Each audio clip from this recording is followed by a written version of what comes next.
Live at the Nasdaq market site in Times Square, I'm Elyse Southwell, and this is Nasdaq Disruptors. Today we're talking about the global tech landscape, specifically the triangle that's developing abroad of all the disruptive tech companies. We're talking about the U.S., we're talking about Israel, we're talking about China. In the U.S. here we have Google, Facebook, Apple. In China they have Baidu, WeChat, Alibaba. Where will the next big thing come from? We're here with Hagai Tal, CEO of Taptica, to find out why we all have to play a part in scaling out the tech industry. Welcome, Hagai. Good morning. What is Taptica? So Taptica is a platform for mobile platform for advertisers, mostly tier 1 advertisers that want to promote their product through a mobile distribution. We have a platform to help them to do it globally. It doesn't matter what the product is. They can leverage on the platform to get to the right user and the right ad. So where is Taptica headquartered? So the headquarters is in Tel Aviv, where it's easy for us to find talent people. But we also have branches around the world, so you can find us in China, in Korea, in Japan, in San Francisco, in New York, and London. So as a tech firm in China, with roots in China and Israel, how are the markets in China and Israel different than U.S. and Europe? It's different mostly by the people, the DNA of the people, mostly the culture. There's some sort of a hunger in the people that they really want to achieve something. Everything seems like everything is doable. People are trying to develop as much as they can. If they get stuck with something, they try to find a solution to go around it. There's a definitely DNA of being innovative. And in Israel, you're saying? You can say it in Israel. Now I also see it in China as well. It's, people are fighting to find solutions and to be innovative. They in a way, you can say they see the light and fruit if they become innovative. Israel really cranks out startups, really successful startups, and China has large scale. So how do you see this marriage working or competing with the sort of Western giants, Google and Facebook of the world? I think the users in China, which is a huge population and a big growth in terms of mobile penetration, there's a lot of good ideas that are coming from Israel that can find a nice location or nice house in China. There's a lot of Chinese, a lot of investors are coming to Israel to look for good ideas and how to adapt them into China. And we're seeing a lot of companies that they used to be focused on how to go to the US. And now they try to fly a different route to China to see how to get to that market as well. How is the scale, though, different in China compared to the US? It's bigger than what most people think. The adaptation of mobile use in China is much stronger than other places. You can say in a way that there's a generation of people that pass the use of the PC and they move directly to the mobile. So you see much more people that are adapting the mobile. They use the mobile as heavy as people use it in the US, even more. And also their life is around it. So all the social activity, all the payment, everything is done through the mobile also in China. So mobile tech, you're saying, is just as large or larger out in China? I would take the guess that if it's not larger, it will be larger. And how about the mobile payment space? And I know that there's a lot of conversation with that in terms of, we have PayPal and WeChat integrates, payments in it. Can you talk to us about that? So because in the US, there's a lot of credit card activities and there's a lot of wallets activities. Payment in China was behind in the past.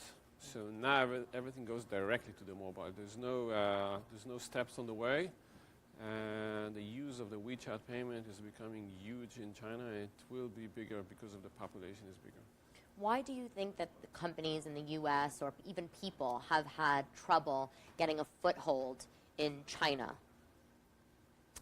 It goes back to the two things. It goes back to the culture and it goes back to the way the government is setting up different things.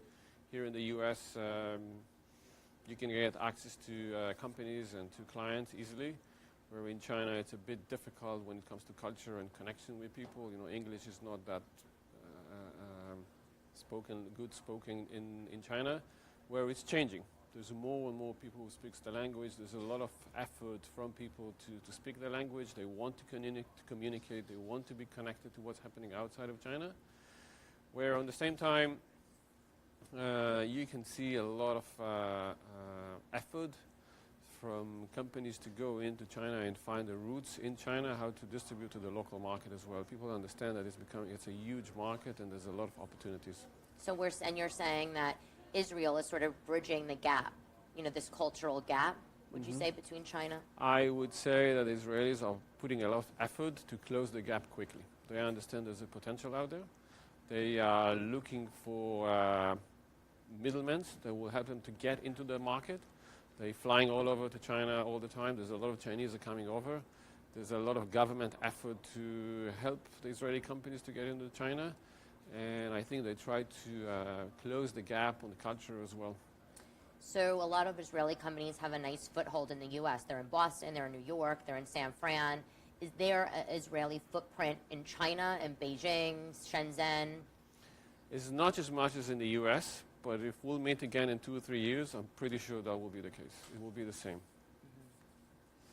Speaking of Shenzhen, there has been some information out there that Shenzhen is almost like a mini Silicon Valley. I actually think I read something that said it was called Silicon Dragon, which was great. Can you talk to us about that? I think it's the same. It's the same ecosystem. It's the same ecosystem of entrepreneurship. It's people are moving from one company to another. It's people that produce a new product and share it with the others. People don't hide anymore in terms of I did this, but I don't want anyone to know. People are sharing the information, what they do. People are trying to educate one another how to grow the whole ecosystem because now they understand its benefit for everyone. How is it running a company out of Israel and China and doing a lot of business, obviously, with New York companies or U.S. companies, I should say? So it's like the British says, the sun never goes down, right? So you always have someone that's up and running the business. It's challenging, but the best way to do it is by having a strong management team that helps you to run it, and you have good people on the ground in different locations. That's the solution. And you think that you are overcoming any sort of cultural differences because you're sort of in the middle of this? I want to say something different. I want to say Sure. that we create culture. Okay. We create a new culture. I think companies, global companies, are basically the companies who create cultures today. We're adopting a bit from the local culture, we're adopting a bit from different countries, but we're creating our own culture, which help us to maneuver in this globalizations. Now, here at Nasdaq, we're not only an exchange, we're a global fintech company. We power so many markets. If you had to give your predictions on the global tech innovation, talking about Israel, China, U.S., everybody working together, what would your predictions be for 2017? I would say that the Chinese will play a role in that. I would say the Israeli market will grow definitely. Some more ideas will come. I would say that the growth is going to come from a lot of people in China adopting new things that are being created outside of China. It's also inside of China. Okay, and also inside of Israel, there's a lot of good ideas going to be adopted in China as well. So you're going to see a lot of mix, okay, from different places. And I think we're going to see new things coming from China into the U.S. market. Interesting. Hagai, thank you so much for being here and talking to us. Thank you very much. Thank you for watching. I'm Elyse Southwell, and this is Nasdaq Disruptors.